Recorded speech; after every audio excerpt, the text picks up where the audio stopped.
வணக்கம், நான் நயினார் நாகேந்திரன் பேசுகிறேன். வரும் 22ஆம் தேதி மதுரையில் முருக பக்தர்கள் மாநாடு நடைபெற இருக்கிறது. அனைவரும் கலந்து கொண்டு சிறப்பிக்குமாறு அன்போடு வேண்டுகிறேன். நன்றி, வணக்கம். பாரதிய ஜனதா கட்சி, அதிமுக வெற்றி பெறாதுன்னு எல்லாரும் எழுதினாங்க, ஜெயிக்காது அப்படின்னு எழுதினாங்க. ஆனா அந்த கூட்டணி அன்னைக்கு ஜெயிச்சது, அன்னைக்கு மத்தியில ஆட்சிக்கு வந்துச்சு. உங்களுக்கு இந்த நிர்வாகிகளோடு என்ன மாதிரியான ஒரு கெமிஸ்ட்ரி ஒர்க் அவுட் ஆயிருக்கு? திரு அண்ணாமலை அவர்கள் கூட அந்த பதவி ஏற்கும் போது கட்டி பிடிச்சி ஒரு ஃபோட்டோ கொடுத்துட்டு, அப்புறம் 2 தினங்களுக்கு முன்னாலும் ஃபோன் பண்ணேன். அப்போ ஃபோன் பண்ணும்போது கூட என்ன சொன்னாங்கன்னா, ரொம்ப நீங்கள் சுற்றிட்டு இருக்கீங்க, ஃபேஸ் டல்லாக இருக்குது, கொஞ்சம் கேர் பண்ணுங்கள் அப்படின்னு ஒரு அக்கறையோடு பேசினேன். இது அண்ணா திராவிட முன்னேற்ற கழகம் தொடங்கப்பட்டு 25 ஆண்டுகளை தொட்டவுடன் நடந்த வெள்ளி விழா மாநாடு. அந்த மாநாடை நீங்க ஆர்கனைஸ் பண்ண விதத்தை பற்றி இன்னைக்கும் சொல்றாங்க. நிறைய பேருக்கு இந்த ஜெனரேஷனுக்கு அந்த மாநாடு பத்தி தெரிஞ்சிருக்காது. நீங்க அதை பத்தி கொஞ்சம் சொல்ல முடியுமா? அன்னைக்கு திமுக ரொம்ப பழிவாங்கலாம்.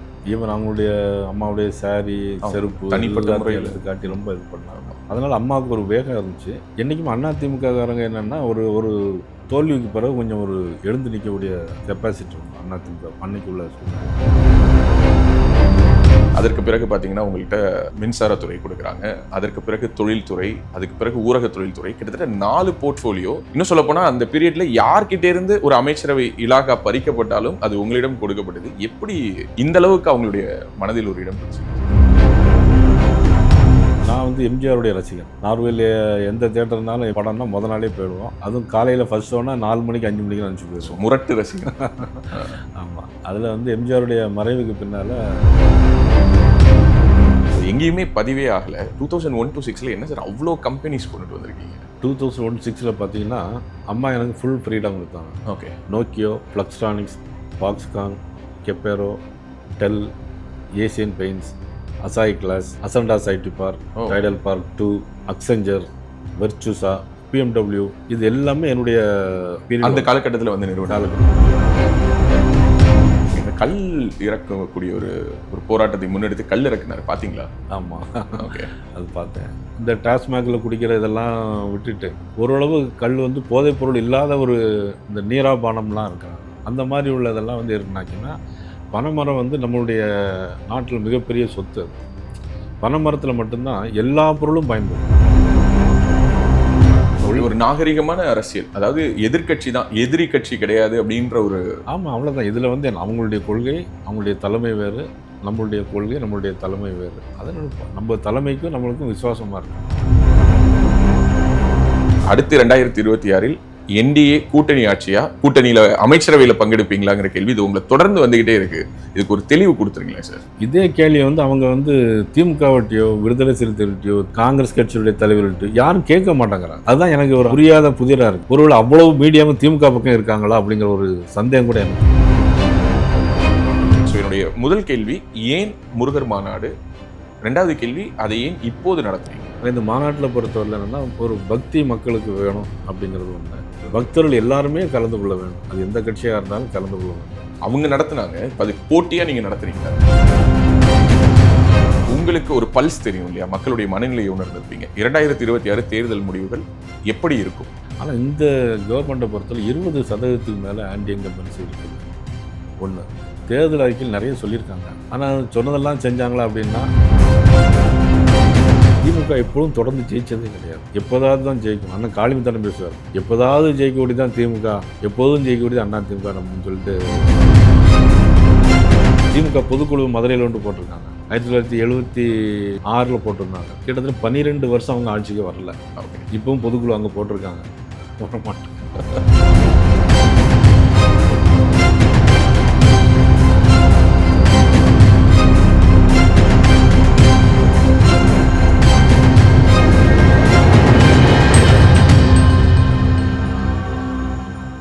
அனைவருக்கும் வணக்கம். இன்றைக்கு நம்முடைய நிகழ்ச்சியின் சிறப்பு விருந்தினர் பாரதிய ஜனதா கட்சியினுடைய தமிழ்நாடு மாநில தலைவர் திரு நயினார் நாகேந்திரன் அவர்கள். அவருடன் பேசுவதற்கு நிறைய இருக்கின்றன, வாருங்கள் அவருடன் பேசுவோம். வணக்கம். வணக்கம். எப்படி இருக்கீங்க? நல்லா இருக்கேன். நீங்கள் நல்லா இருக்கீங்களா? ரொம்ப நல்லா இருக்கேன். மாநில தலைவராக பொறுப்பேற்று 2 மாதங்கள் நிறைவடைஞ்சிருக்குது. 60 நாட்கள் தமிழகம் முழுக்க சுற்றி வந்திருக்கீங்க. இந்த பயணம் எப்படி இருக்கு? நீங்க மாநில தலைவர் பதவியை எப்படி பாக்குறீங்க? ஒரு முள்கிரீடமா பாக்குறீங்களா அல்லது ஒரு மலர் கிரீடமா பாக்குறீங்களா? மாநில தலைவர் பதவியை பொறுத்த மட்டும் நான் வந்து என்ன நினைக்கிறேன் அப்படின்னா, நான் ஏற்கனவே அதிமுகவில் எனக்கு நிறைய அனுபவம் இருக்குது. அதையெல்லாம் வந்து பார்க்கும்போது அதில் மாநில பொறுப்பில் 3 தடவைக்கு மேல் நான் இருந்திருக்கிறேன். மாநில தலைவருங்கிறது ஒரு கட்சியினுடைய மாநில தலைமை. ஆமா. இதை வந்து நான் வந்து ஒரு காரியகர்த்தாவாக தான் நான் இதை பார்க்குறேன். ஒரு கிரீடமெல்லாம் நினைக்கல.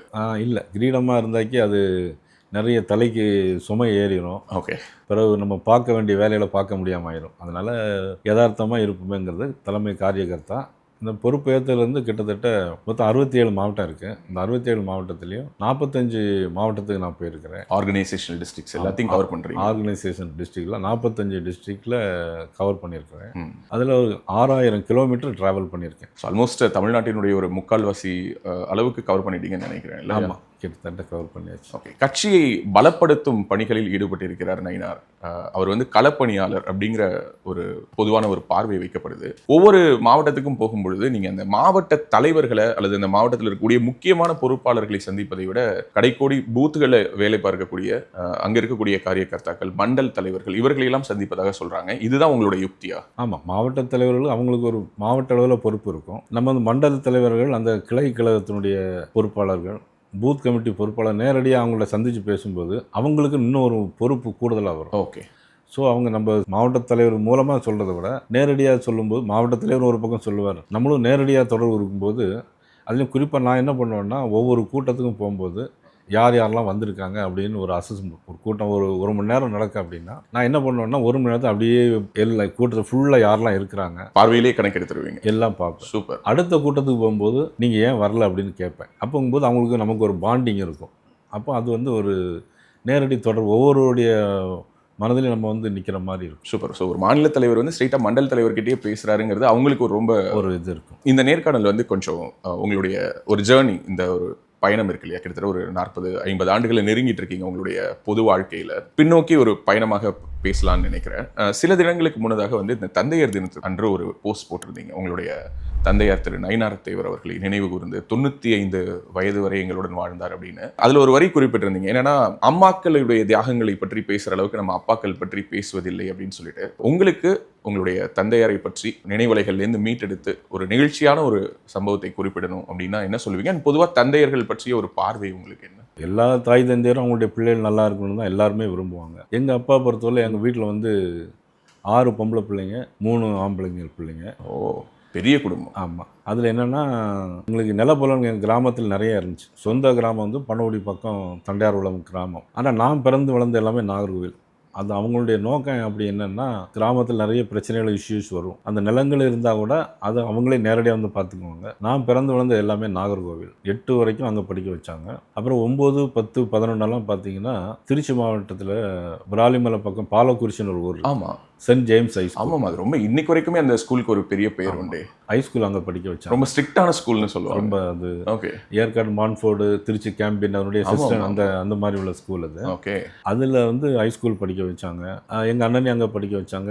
அப்போ வந்து 72 எங்களுக்கு திருச்சியில் ஹோட்டல் இருந்துச்சு. அப்போ ஹோட்டல் வச்சுருந்தாங்க. அதுக்கு முந்தைய தஞ்சாவூரில் ஹோட்டல் வச்சுருந்தாங்க. நான் 2ஆம் கிளாஸ் படிக்கும்போது தஞ்சாவூர்லேயே ஹோட்டல் வச்சுருந்தாங்க. அப்புறம் வந்து அங்கேயே வந்து பார்த்துட்டு எங்கள் ஃபேமிலியோட ரொம்ப அட்டாச்சாக இருப்பாங்க, படிக்க வச்சு. ஏன்னா அவங்க படிக்கலை அப்படிங்கிறதுனால எங்களை தான் படித்து என்னெல்லாம் ஒரு டாக்டர் ஆகணும் அப்படின்னு நினச்சாங்க. ஆனால் அது அந்த இது மட்டும் தான் அவங்களால முடியாமல் போயிடுச்சு. ஏதாவது ஒரு மறக்க முடியாத ஒரு நிகழ்ச்சியான நினைவுன்னு மீட்டெடுத்து சொல்ல முடியுமா? நான் அமைச்சராக இருந்தபோது எங்கள் அப்பாவை நான் வந்து எங்கள் கூட வந்து இருங்க அப்படின்னு சொல்லியிருந்தேன். ஓகே. அவங்க வந்து ஒரு நாள் மட்டும் பதவியேற்பு விழாவுக்கு மட்டும் வந்துட்டு உடனே ஊருக்கு போயிட்டாங்க. வரவே இல்லை அதுக்கு பிறகு? அது பிறகு ஒரு தடவை வந்திருந்தாங்க. ஓ. அதுக்கப்புறம் நான் என்ன பண்ணுவேன்னா, ஊருக்கு போகும்போதெல்லாம் மத்தியானம் லஞ்சுக்கு நேரே எங்கள் அப்பா கூட போய் உட்காந்து எங்கள் அப்பா வெயிட் பண்ணிகிட்டே இருப்பாங்க. 96 வயசு வரைக்கும் உயிரோடு இருந்தாங்க. ஆனால் அப்போவும் கிராமத்தில் நான் போகிறேன்னா 2 மணி வரைக்கும் எனக்காக இலையை போட்டுட்டு எதிர்பார்த்துருப்பாங்க. அவங்க கூட போய் சாப்பிடுவோம். அதுதான் என்னுடைய ஒரு பெரிய மறக்க முடியாமல் அது. அப்போ கூட உட்காந்து சாப்பிட்டு. ஆமாம், மத்தியானம் ஒரு நேரம் மத்தியானம் எப்படியும் அவங்க கூட உட்காந்து சாப்பிடுவேன். அம்மாவை பொறுத்தவரையிலையும் என்ன பண்ணுவோன்னா, அவங்களும் இப்போ ரொம்ப பாசமாக இருப்பாங்க. இப்போ அவங்க இறந்து கிட்டத்தட்ட 10-12 வருஷம் ஆச்சு. எங்கள் அம்மாவுடைய சாரீ ஒரு 30 சாரீ வச்சுருக்கேன். இப்பொழுதும் நான் டெய்லி படுக்கும்போது அதை விரிச்சிட்டு தான், இங்கேயும் மெட்ராஸ்லேயும் சரி ஊர்லேயும் சரி அந்த சாரியை விரிச்சிட்டு தான் படுப்பேன். எல்லாருமே ஒரு சென்டிமெண்ட்டாக ஒரு இது இருக்கட்டும் அப்படின்னு. அம்மாவுடைய ஒரு அரவணைப்பு அந்த அந்த சேலையின் இதில் இருக்குது. ஆமாம், ஏன்னா வந்து தாயிற் சிறந்த கோயிலும் இல்லை, தந்தை சொல் மிக்க மந்திரம் இல்லைன்னு சொல்லுவாங்க. ஆனால் அந்த தந்தை சொல் வந்து மந்திரமாக இருந்தது என்னுடைய வாழ்க்கையில் நான் பார்க்குறேன். தாயை மதிக்கிற போல் தந்தையுடைய அப்பாக்களுடைய பெயர்களும் சமூகத்தில் வரணும். ஸோ அப்பானா நீங்கள் சொல்கிறது அவங்கவுங்க அப்பா, இந்த தமிழ்நாட்டின் அப்பாவா இப்போ ஒருத்தர் இருக்காரு, அவரை சொல்லலையில. நான் சொல்கிறது ஒவ்வொரு தனி மனிதனுடைய அப்பாக்களை பற்றி சொல்கிறேன். இல்லை, ஏன்னா இப்போ ஊடகங்கள் ஒரு அப்பா, ஏன்னா அம்மானு ஒருத்தங்க இருந்ததுனால அப்பான்னு ஒருத்தர் நிறுவ முயற்சிக்கிறாங்க, அதனால கேட்டேன். இல்லை, ஊடகங்கள் சொல்கிற அப்பாவை நான் சொல்லலை, உங்களுடைய அப்பா என்னுடைய அப்பாவை பற்றி நான் சொல்கிறேன். உங்களுடைய இளங்கலை நீங்கள் என்ன படிச்சீங்க? நான் வந்து கன்னியாகுமரி மாவட்டத்தில் ஆர்லாம்பலின்னு ஒரு ஊர் இருக்குது, கேள்விப்பட்டேன். அறிஞர் அண்ணா காலேஜ். அது காலேஜினுடைய கரஸ்பாண்டன்ட் பிரின்சிபல் யாருன்னாக்கி முன்னாள் மேல்சபை எதிர்க்கட்சி தலைவராக இருந்தாங்க ஐயா சங்கர்லிங்கம் அப்படின்னு. அதுக்கப்புறம் அவங்க எம்எல்சியாலாம் இருந்தாங்க. Okay okay. அண்ணா காலேஜினுடைய பிரின்சிபல் கரஸ்பாண்டன்ட். அவருடைய பையன் கூட அழகம் பெருமாள்னு நான் வந்து இப்போ வர ஃப்ரெண்டு, இயக்குனர் அவர் தானா? ஆமாம். ஓ அப்படியா? அழகம் பெருமாள் ஓகே, என்னுடைய ஃப்ரெண்டு. நாங்கள் இன்னைக்கு வர க்ளோஸ் ஃப்ரெண்டாக இருக்கோம். எங்கள் அப்பாவும் அவங்களும் ரொம்ப நெருக்கம். டாக்டர் அழகம் பெருமாளும் நானும். அங்கே என்ன படிச்சீங்க? நான் பிஎஸ்சி பாட்டனி. ஓ, பாட்டனி ஸ்டூடெண்டா நீங்கள்? ஓகே, பிஎஸ்சி பாட்டனி படித்தேன். ஏன், என்ன காரணம்? விவசாய குடும்பம், அதனால இந்த தாவரவியல் அப்படி ஏதாவது காரணமா, இல்லை டாக்டருக்கு படிக்க முடியல அதனால பிஎஸ்சி பாட்டனி? அப்போல்லாம் பார்த்தீங்கன்னா டாக்டருக்கு படிக்கணும்னாக்கி பியூசி முடிச்சுட்டு தான் போவாங்க. கரெக்டாக. அப்போனா ஃபிசிக்ஸ் பயாலஜி கெமிஸ்ட்ரி எடுக்கணும். ஃபிசிக்ஸ் பயாலஜி கெமிஸ்ட்ரி எடுத்தால் தான் அதில் ஃபஸ்ட் கிளாஸ் மார்க். அப்போல்லாம் ஃபஸ்ட் கிளாஸ்ம்பாங்க, first class, second class, third கிளாஸ்ம்பாங்க. ஓகே. அழகும் பெருமாள்லாம் அதில் நல்லா படித்து டாக்டர் ஆகிட்டாரு. எனக்கு அந்த அளவு மார்க் இல்லை, அதனால எகைன் கண்டினியூ ஆச்சு. இந்த பாட்டனின்னு எனக்கு என்னோட ஸ்கூல் டேஸ்லாம் ஞாபகம் வருது சார். அந்த ஹெர்பேரியம்லாம் ரெடி பண்ணுறது, ஹைபிஸ்கஸ், ரோசா சைன்ஸ் என்னவோலாம் வரும். உங்களுக்கு அந்த நினைவுகள் இருக்கா? அதாவது செம்பருத்தி ஃபேமிலி, ஹைபிஸ்கஸ் ரொனான்சின்னு சொல்லுவாங்க, பொட்டானிக்கல் நேம். தப்பா சொல்லிட்டேன், திருத்திட்டாங்க. ஹைபிஸ்கஸ் ரொனான்சின்னு சொல்லுவாங்க, லில்லியேசியே, ஓகே, அம்ரேலிசியே அப்படின்னு பொட்டானிக்கல் நேம் நிறைய உண்டு. அப்புறம் யாராவது எம்பிரியாலஜி, அதில் பிளான்ட் அனாட்டமி எல்லாமே வரும். அனாட்டமி எல்லாமே வரும். ஆன்சிலரி ஃபிசிக்ஸ் வரும். ஓகே. கெமிஸ்ட்ரி வரும். ஃபிசிக்ஸ், கெமிஸ்ட்ரி, ஆன்சிலரி வரும். ஃபிசிக்ஸில் பார்த்தீங்கன்னா vernier calipers, screw gauge, resonance column apparatus, இதெல்லாம் வந்து ஃபிசிக்ஸ் ஆன்சிலரி. எல்லாம் அப்படியே நினைவில் பசுமையாக இருக்கு. கெமிஸ்ட்ரி பார்த்தீங்கன்னா சால்ட் அனாலிசிஸ், ப்ரொஃபஸர் ராஜ திருமணின்னு அவர் சொல்லி கொடுத்து அப்படி இப்போ ஞாபகம் இருக்கும். எனக்குலாம் இந்த பிப்பட் பியூரட்டை தவிர எதுவும் ஞாபகம் இல்லை, எல்லாம் பேரியம் குளோரைடு, ஒயிட் பிரசிபிடேஷன், அப்புறம் வந்து லாஃபிங் gas, hydrogen sulphide, rotten egg smell, hydrogen sulphide, இதெல்லாம் அப்படி ஞாபகத்தில் வந்துட்டு இருக்கு. சூப்பர். ஸோ பிஎஸ்சி பாட்னிக்கு பிறகு இளங்கலையோட முடிச்சிட்டிங்களா இல்லை முதுகலை? இல்லை, அதுக்கப்புறம் என்னென்னா எம்ஏ தமிழ் பண்ணேன். ஓ, பாட்டனிலேருந்து அப்படியே ஷிஃப்ட் ஆகி? இல்லை, எம்எஸ்சி. அது எம்எஸ்சி கிடைக்கல எனக்கு. ஓ, எம்எஸ்சி கிடைக்கல, அதான் எம்ஏ தமிழ் படிக்கலாம் அப்படின்ட்டு. எங்கள் அப்பாவுடைய ஃப்ரெண்டு பராசக்தி பில்டிங்னு இருக்குது திருநெல்வேலியில், பெருமாள் நாடார்னு எங்கள் அப்பாவுடைய ஃப்ரெண்டு. அவர் என்ன பண்ணார்னா, நீ படிச்சுட்டு சும்மா இருக்காதான்னு சொல்லிட்டு குமரி அனந்தனுடைய தம்பி அப்போ வந்து மதுரை யூனிவர்சிட்டியில் சூப்பரண்டாக இருந்தார், பாலசுப்ரமணியன் அப்படி. ஓகே. தமிழிசை சவுந்தரராஜனுடைய சித்தப்பா. அவங்க என்ன பண்ணாங்கன்னா, அவங்களும் எங்கள் அப்பாவுக்கு ஃப்ரெண்டு, அதனால் ஏதாவது படிக்கணும், எம்ஏ படிக்கணும்ட்டு எம்ஏ தமிழ் படிக்க சொன்னாங்க. எப்படி திடீர்னு இந்த ஒரு தமிழில், அதுவும் பாட்டனி பயங்கரமாக, இப்போ நீங்கள் சொன்னது எல்லாமே இந்த டெக்னிக்கல் நேம்ஸ்லேருந்து தமிழுக்கு போகிறீங்க, அதுவும் முதுகலை தமிழ், நேரடி இளங்கலை தமிழும் இல்லாமல், எப்படி இருந்தது இந்த தமிழ் கல்லூரி அனுபவம்? இல்லை, தமிழ் வந்து கொஞ்சம் படிக்கிறது கொஞ்சம் இல்லை, இலக்கியம்லாம் இருக்கும்ல, இலக்கியம் இலக்கணம்லாம் இருக்கும், கொஞ்சம் இதாக இருக்கும். ஆக்சுவலாக நான் கம்ப்ளீட் பண்ணல ஆக்சுவலாக. Okay okay. ஸோ அப்போது அங்கே கல்லூரி காலத்துக்கு பிறகு உங்களுக்கு ஒரு இயல்பாகவே ஒரு அரசியல் ஆர்வம், ஒரு ஈடுபாடு, அதுதான் உங்களை வந்து உங்களுடைய அந்த நாகர்கோவில் மண்ணிலேருந்து திருநெல்வேலியை நோக்கி நகர்த்துனுச்சா? ஆமாம் கரெக்டாக. என்னன்னா, இப்போ எனக்கு 87 மேரேஜ் ஆச்சு. அப்போ வந்து திரு கருப்பசாமி பாண்டியன் அவருடைய தலைமையில் தான், எனக்கு ரொம்ப உறவினர் கூட, அவங்களுடைய தலைமையில் தான் கல்யாணம் நடந்துச்சு. திருமணமே அவருடைய தலைமையில் தான்? ஆமாம், அவங்க தலைமையில் தான் கல்யாணம் நடந்துச்சு. அப்போது நான் வந்து எம்ஜிஆருடைய ரசிகன். நார்வேல எந்த தேட்டர்னாலும் படம்னா முத நாளே போயிடுவோம். அதுவும் காலையில் ஃபர்ஸ்ட் ஷோனா 4 மணிக்கு 5 மணிக்கு நினச்சி போயிடுவோம். முரட்டு ரசிகன். ஆமாம். அதில் வந்து எம்ஜிஆருடைய மறைவுக்கு பின்னால் அம்மாவுடைய தலைமை வந்த பிறகு அது வந்து மாவட்ட இலக்கியணி துணை செயலாளர். முதல் பொறுப்பு உங்களுக்கு அதுதானே? ஆமாம், இலக்கியணி துணை செயலாளர். ஓகே. வள்ளியூர் ஒன்றிய துணை செயலாளர். ஓகே. திரு கருப்பசாமி பாண்டியன் அவர்கள் தான் அதெல்லாம் போட்டு கொடுத்தாங்க. இல்லை, அதுதான் நான் கேட்கணும்னு நினச்சேன். என்னென்னா சமீபத்தில், அதாவது நீங்கள் மாநில தலைவர் ஆனதற்கு பிறகான மேடையா அப்படின்னு எனக்கு தெரியல, ஆனால் ஒரு மேடையில் ரொம்ப ஒரு நிகழ்ச்சியாக சொல்கிறீங்க, எனக்கு முதலாக மாவட்ட பொறுப்பை போட்டு கொடுத்தவர் திரு கானா அவர்கள் அப்படின்னு சொல்லும் பொழுது, பொதுவாக அரசியல்வாதிகள் பற்றி வெளியில் இருக்கக்கூடிய விமர்சனம் என்னன்னா, சார் இன்னைக்கு நடந்ததை அவங்க நாளைக்கு மறந்துடுவாங்க, ஏறி வந்த ஏணியை எட்டி உதைப்பார்கள்லாம் விமர்சனங்கள் இருக்குது. ஆனால் இன்னைக்கும் திரு கருப்பசாமி பாண்டியன் அவர்களுடைய பேரை மேடையில் சொல்லும் பொழுதெல்லாம் உங்களுடைய வார்த்தையில் ஒரு மரியாதை தெரியுது. அந்த அளவுக்கு திரு கருப்பசாமி பாண்டியன் அவர்கள் உங்களுடைய வாழ்க்கையில் முக்கியமான நபர்னு நினைக்கிறீங்களா? திரு கருப்பசாமி பாண்டியனை பொறுத்த மட்டும் எம்ஜிஆர் என்ன சொல்லுவாங்கன்னாக்கே, அவர் வந்து அவருடைய உள்ளமெல்லாம் வெள்ளை, உடல் தான் கருப்பு அப்படின்னு சொல்லி எம்ஜிஆரே சொல்லுவாங்க. எம்ஜிஆர் அவர்களுடைய ஒரு முரட்டு பக்தன்னு சொல்லுவாங்க. அவர் மிகப்பெரிய தலைவர், மந்திரியை தான் ஆகலையே தவிர மிகப்பெரிய ஒரு நல்ல பேச்சாளர், சிந்தனையாளர். எல்லாரும் முன்னேறணும் அப்படின்னு நினச்சிட்டு தான் நிறைய பொறுப்புகளை இளைஞர்களாக பார்த்து போட்டாங்க. அவர் போட்டதில் இப்போ நான் வந்து கிட்டத்தட்ட ஒரு அகில இந்திய கட்சியினுடைய ஒரு மாநிலத்துக்கு தலைவராவுடைய அளவுக்கு அவருடைய பொறுப்பு அன்னைக்கு இருந்துச்சு. அதனால் அவரை எப்பொழுதும் நம்ம ஒரு நன்றியோடு நினச்சி பார்க்குறதுல உண்டு. பணக்குடி நகர செயலாளராக தொடங்கி இன்னைக்கு பாரதிய ஜனதா கட்சி ஒரு தேசிய கட்சியினுடைய ஒரு மாநில தலைவர் வரை வந்திருக்கீங்கன்னா அது ஒரு பெரிய பயணம், அதில் மாற்றுக்கிறது இல்லை.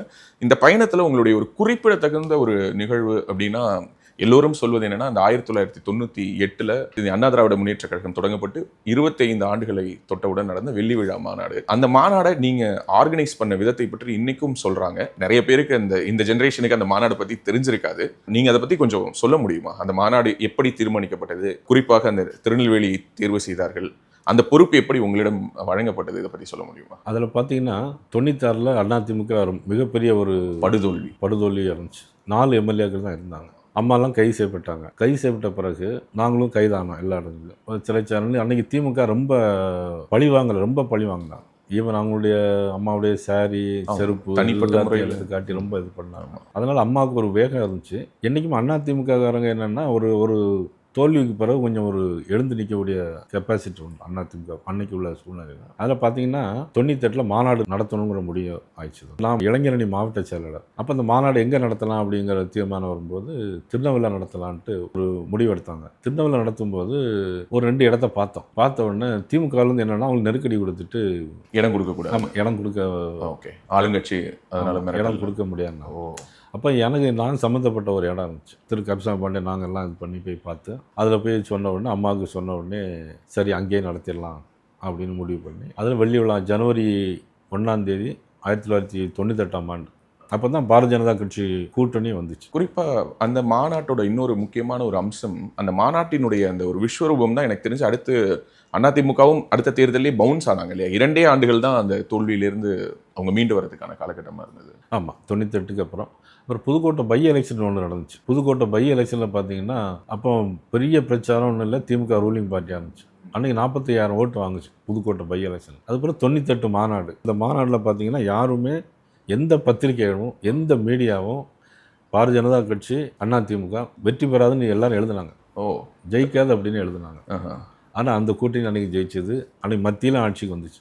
அதுக்கப்புறம் அதிமுக ஒரு பெரிய வேகம். அந்த 98 மாநாடுங்கிறது தொண்டர்கள்லாம் இது பண்ணி ஒரு பெரிய ஒரு வேகத்தில் இருந்தாங்க. ஜெயலலிதா அவர்களை பொறுத்த மட்டும் பொதுவாக சொல்லுவாங்க என்னென்னா, ஒரு தவறு செய்தால் எப்படி தண்டிக்கிறாங்களோ அதே மாதிரி ஒரு நல்ல விஷயம் செய்தாங்கன்னா அதை உடனே பாராட்டுவாங்கன்னு.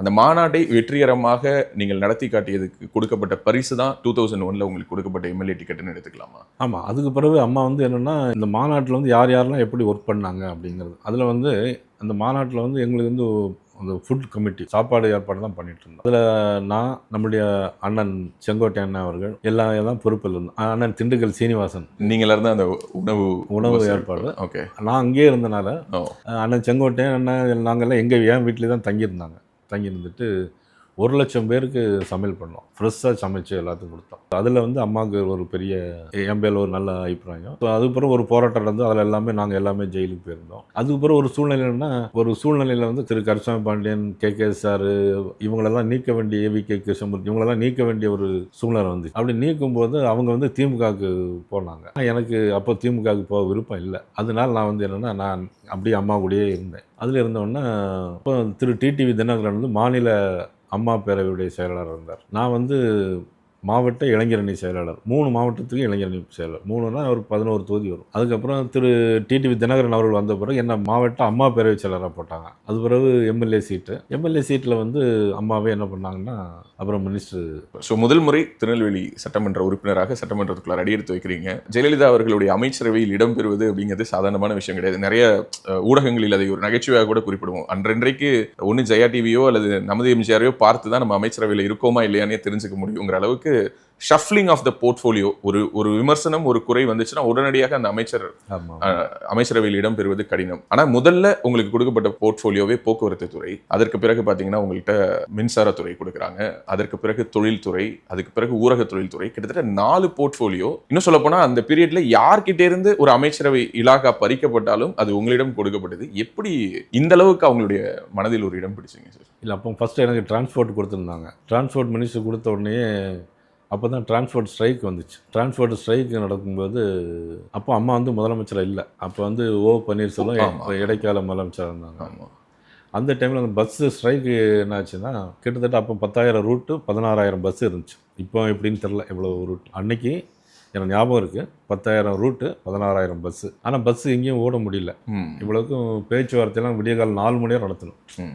4-5 மணி நேரம் பேச்சுவார்த்தை நடத்தணும். அப்போ வந்து டிஎம்கே தொழிற்சங்கம், கம்யூனிஸ்ட் தொழிற்சங்கம் யாருமே ஒத்துழைக்கல. அதுக்கப்புறம் என்ன, எல்லா ரூட்லையும் பஸ்ஸை ஓட்டணும். நீங்கள் சிட்டி கார்பரேஷனுக்குள்ளே வந்து பஸ்ஸு வந்து ப்ரைவேட் பஸ்ஸு கிடையாது. அப்போ நான் எல்லா பஸ் ஓனரையும் கூப்பிட்டுருந்தேன். எல்லா பஸ் ஓனரையும் கூப்பிட்டு சிட்டிக்குள்ளே வந்து எங்கே வேணாலும் ஓட்டுங்க, பெர்மிட் வந்து இந்த ஸ்ட்ரைக் முடிய வரைக்கும் உங்களுக்கு பெர்மிட் கிடையாது, நீங்கள் வந்து ஓட்டுங்கன்னு சொல்லிட்டு ஒவ்வொரு டிப்போ பிரான்ச் மேனேஜரும் கூப்பிட்டு உங்களுக்கு எந்தெந்த பஸ் வேணும் அந்த பஸ் வரும், நீங்கள் எங்கள் ரூட்டில் ஓட்டணும் ஓட்டிங்க அப்படின்னு. பொதுமக்கள் அவதிப்படக்கூடாதுங்கிறதுனால. அப்போ ஒரு நாள் மட்டும் ஃபுல் ஸ்ட்ரைக், பஸ்ஸே ஓடலை. பாரிஸ் கார்னரில் பார்த்தீங்கன்னா எல்லாரும் வச்சிருந்த பைசாலாம் சாப்பிட்டாங்க, செலவாயிடுச்சு. ஊருக்கு போகிறதுக்கு பஸ்ஸு காசு கிடையாது. அப்போ பஸ்ஸு டிரைவரும் கிடையாது. எல்லா எஸ்சிடி நான் என்ன பண்ணேன்னா, எல்லா அந்த அசோக் லைலண்ட் அவங்களாம் சேசிஸ் ஓட்டுறாங்கல்ல, அவங்க எல்லாரையும் transport commissioner, Tamil Nadu transport commissioner எங்கள் வீட்டுக்கு வர சொல்லி வீட்டுக்குள்ளே எல்லாரையும் வரிசையாக விட்டு மார்ச் பாஸ் பண்ணேன். எத்தனை டிரைவர் எத்தனை கண்டக்டர் இருக்காங்க அது. நான் சொன்னேன் 3 மணிக்கு நான் பாரிஸ் கார்னருக்கு வருவேன். எம்டிசியும் எல்லாத்தையும் கனெக்ட் பண்ணிட்டேன். நீங்கள் எல்லாருமே என்ன பண்ணணும்னா அந்தந்த பஸ் ரூட் எடுத்து எங்கே போகுது அப்படின்னு சொல்லிட்டு நேரே பாரிஸ் கார்னருக்கு வந்தேன். எல்லாரும் கையில் குழந்தைகளை வச்சுட்டு பால் வாங்க கூட காசு இல்லை அப்படின்னாங்க. எல்லாருக்கும் அப்போ காசு கொடுத்தோம். எல்லாரையும் எம்டிகிட்ட சொன்னேன், இன்னைக்கு மட்டும் யார்கிட்டையும் காசுவே வாங்காண்டாம், யார் எந்த ஊருக்கு போகணுமோ ஏறி போட்டோம். அப்புறம் கிண்டியிலேருந்து அவங்கள ஃபாலோ பண்ணுறதுக்கு போலீஸ், அன்றைக்கி ஐஜி வந்து ஒருத்தர் இருந்தார், அவருக்கு நான் இன்ஃபார்ம் பண்ணேன். நானே எல்லாமே ஹேண்டில் பண்ணேன். எல்லா த்ரூ அவுட் டிஜிபி ஐஜிக்கு 5 பஸ்ஸு சேர்ந்து போகணும், யாராவது தொந்தரவு பண்ணாங்கன்னா ஆக்ஷன் எடுக்கணும். அதுக்கப்புறம் நைட்டும் பார்த்தீங்கன்னா மினி பஸ் எல்லாம் அங்கங்கே ஓடிட்டு இருந்துச்சு. அப்போ நிறைய பேர் எனக்கு டெலிகிராம் இந்த இது அனுப்பியிருந்தாங்க, எப்படின்னா இதே மாதிரி கண்டினியூ பண்ணுங்க எல்லா நாளும் அப்படின்னு. ஓகே, ஏன்னா பஸ் எல்லா ரூட்லையும் எல்லா பஸ்ஸும் ஓடிட்டே இருந்துச்சு. ஓகே, ஒரு சினிமாவில் பார்க்குற மாதிரி இருக்குது ஆல்மோஸ்ட். நீங்கள் இது நடந்த இது. ஓகே, அதுக்கப்புறம் பார்த்தீங்கன்னாக்கி ஆண்டிபட்டி பை எலெக்ஷன் அப்போ வந்து எனக்கு கடமை கொண்டு மயிலாடும்பாறைன்னு ஒரு ஏரியாவை உங்களுக்கு ஒதுக்கணும். அப்போ திரு தினகரன் அவர்கள் வந்து எல்லாமே கோஆர்டினேட் பண்ணிகிட்டு இருந்தாங்க. எங்கள் எல்லாருக்குமே அந்த எலெக்ஷன் அவர் தான் ஃபுல்லாக கோஆர்டினேட் பண்ணிட்டு இருந்தார். அதாவது ஜெயலலிதா அவர்கள் போட்டிட்டாங்க இல்லையா ஆண்டிப்பட்டி. அதில் என்ன பண்ணால் எலெக்ஷன் முடிஞ்ச உடனே ஒரு ரீசப்ளிங் வரும் இல்லையா, முதலமைச்சர் இருந்துட்டு இன்னொரு முதலமைச்சர் பதவி வரும்போது அப்போ எனக்கு மின்சாரத்துறை இபி கொடுத்து அடிஷ்னல் போர்ட்ஃபோலியோ. அந்த டிரான்ஸ்போர்ட் ஸ்ட்ரைக்கில் அப்போ வந்து அந்த ஸ்ட்ரைக்கை பார்த்துட்டு தினமலர் ஒரு ஆர்டிகிள் எழுதியிருந்தாங்க, அதாவது புஷ் ஆனது பஸ் ஸ்ட்ரைக், புஷ் ஆனது பஸ் ஸ்ட்ரைக்குன்னு சொல்லி இன்னும் ஞாபகம் இருக்கு. புஷ் கீழே பஸ் அப்படின்னு புஷ் ஆனது பஸ் ஸ்ட்ரைக்குன்னு ஒரு ஆர்டிகிள் எழுதியிருந்தாங்க. ஓகே, தினமலரில். அப்புறம் வந்து இபி எலக்ட்ரிசிட்டி எனக்கு கொடுத்தாங்க. கொடுத்த உடனே ஒரு 3 மாதம் 4 மாதம் இருக்கும். அப்போ வந்து தொழில்துறை பொள்ளாச்சி ஜெயராம்கிட்ட இருந்து நினைக்கிறேன், அவங்கள்ட்ட இருந்து எனக்கு எடுத்து கொடுத்தாங்க. ஓகே, இந்த தொழில்துறை உங்களிடம் வந்து அந்த காலகட்டம் பின்னோக்கி போய் பார்க்கும்போது இந்த 2001-06 வந்து தமிழ்நாட்டினுடைய உள்கட்டமைப்பை மேம்படுத்தினதில் குறிப்பாக மிகப்பெரிய பன்னாட்டு நிறுவனங்களை இங்கே கொண்டுட்டு வந்ததனுடைய காலகட்டமாக இருக்குது. அது எங்கேயுமே பதிவே ஆகலை. 2001-06 என்ன சார் அவ்வளோ கம்பெனிஸ் கொண்டுட்டு வந்திருக்கீங்க? 2001-06 பார்த்தீங்கன்னா அம்மா எனக்கு ஃபுல் ஃப்ரீடம் கொடுத்தாங்க. ஓகே, அப்போ நான் என்ன பண்ணுவேன்னா, யாரெல்லாம் இண்டஸ்ட்ரீஸ் வர்றாங்களோ அவங்க எந்த ஊருக்கு வராங்களோ ஏர்போர்ட்லேயே அவங்கள நான் ரிசீவ் பண்ணுவேன். ஆளை வச்சு ரிசீவ் பண்ணி எங்கள் வீட்டிலேயே டிஃபன் சாப்பாடு பண்ணுவோம். அது பிறகு செக்ரட்டரியேட் எடுத்துகிட்டு போவோம். செக்ரட்டரியேட் பர்சனல் கனெக்ட் எப்போ தான் அவங்க தான் ஒரு நம்ம மேலே ஒரு நம்பிக்கை வரணும். ஓகே, ஃபஸ்ட்டில் அவங்கள பேசிவிட்டு அப்புறம் சிஎம் ஆஃபீஸ் கூப்பிட்டுருப்போம்.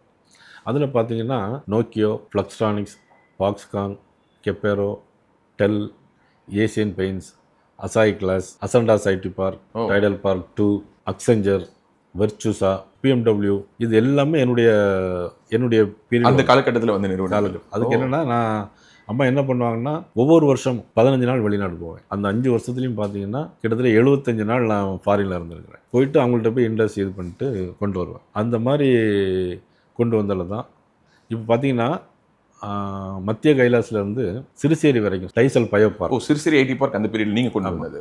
டைசல் பயோ பார்க் அது நம்ம கொண்டு வந்தது. அது 63 கோடி ரூபா. அது வந்து இந்த பக்கத்தில் மகேந்திரா சிட்டியும் உங்களோட பீரியட், செங்கல்பட்டு மகேந்திரா. அப்படியா? மகேந்திரா சிட்டி. அதுவும் எங்களுடைய அது வந்த பிறகுதான் அந்த ஜிஎஸ்டி சாலைக்கு ஒரு மிகப்பெரிய தொழில் அது வந்துச்சு. மத்திய கைலாசில இருந்து சிறுசேரி வரைக்கும் டிஎன்ஆர்டிசியில் 110 கோடி ரூபா டிஎன்ஆர்டிசியில் அந்த ரோடு போட்டோம். அந்த சாலை விரிவாக்கம், அந்த ஐடி காரிடார் உருவாகுது. ஐடி 6 வழிச்சாலை, அது டிஎன்ஆர்டிசி ரோடு டெவலப்மெண்ட் பண்ணோம். ஓகே, அதான் இன்னைக்கு மத்திய கைலாஷில் தொடங்கணும்னா சிறுசேரி வரைக்கும் அவ்வளவு தொழில் நிறுவனங்கள், குறிப்பாக சொல்லணும்னா எலக்ட்ரானிக்ஸ் இண்டஸ்ட்ரீஸ் இவ்வளோ வந்ததனுடைய ஒரு அடித்தளம் அந்த பீரியட்ல தான் போடப்பட்டிருக்கு. அதுக்கப்புறம் பார்த்தீங்கன்னா ஈபியில் இருக்கும்போது பார்த்தீங்கன்னா என்டிபிஎஸ்சி வித் டிஎன்இபி என்ன பண்ணால் ஒரு 1000 மெகாவாட் 5000 கோடி ரூபாய் செலவில் அப்போ ஒரு எம்ஐ போட்டோம் கிட்டத்தட்ட 2003. அப்போ வந்து எலக்ட்ரிசிட்டி மினிஸ்டர் வந்து சுரேஷ் பிரபு இருந்தார். அவர் ஃப்ரம் சிவசேனா. அப்போ பிஜேபியோட அலைனில் இருந்தாங்க சிவசேனா சுரேஷ் பிரபு. நாங்கள் தான் ஒரு எம்ஐ போட்டோம் 1000 மெகாவாட் 5000 கோடி ரூபா. ஏன் அப்படின்னா இபி சேர்மன் மினிஸ்டர் ஞானதேசன் இருந்தார். அப்போ அவர்கிட்ட நான் சொன்னேன், இப்போ வந்து பவர் கட் இல்லாமல் இருக்குது, இன்னும் 5 வருஷம் கழித்து நமக்கு எவ்வளோ பவர் தேவை இருக்கும் அதுக்கு நம்ம எப்படி மீட் அவுட் பண்ண போகிறோம் அப்படின்னு மீட்டிங் போட்டோம். அப்போ அவர் சார் இன்னும் பவர் ப்ராஜெக்ட் வேணும் அப்படின்னார். அப்போ உடனே கான்டாக்ட் பண்ணோம் சுரேஷ் பிரபு. உடனே கான்டாக்ட் பண்ண உடனே வந்தார். அம்மா கிட்ட வச்சு எம்ஐ போட்டு அந்த எம்ஐ கூட அவங்க டிஎம் கவர்மெண்ட்டில் ரொம்ப டிலே பண்ணாங்க. ஓகே, அதனால தான் எனக்கு தெரிஞ்ச அடுத்த 5 வருடங்கள் நிறைய பவர் கட்லாம் அதில் தான் அவங்க மாட்டாங்க. ஏன்னா நம்ம கொண்டு வந்தனால அவங்க அந்த திட்டத்தை கிடப்பில் போட்டுருக்காங்க. அதுமாதிரி நிறைய திருப்பூர், ஓசூர்லாம் இவ்வளோ வளர்ச்சி இருந்தால் அந்த சிப் எல்லாமே நம்ம கொண்டு வந்தோம். சிப்காட் நீங்கள் அதுவும் ஆமாம் ஓசூரும். அப்புறம் பார்த்தீங்கன்னா திருநெல்வேலியில் திமுக தான் சிப்காட் அனௌன்ஸ் பண்ணாங்க. ஆமாம், ஆனால் நிலம் எடுக்காமல் இருந்தது இல்லை.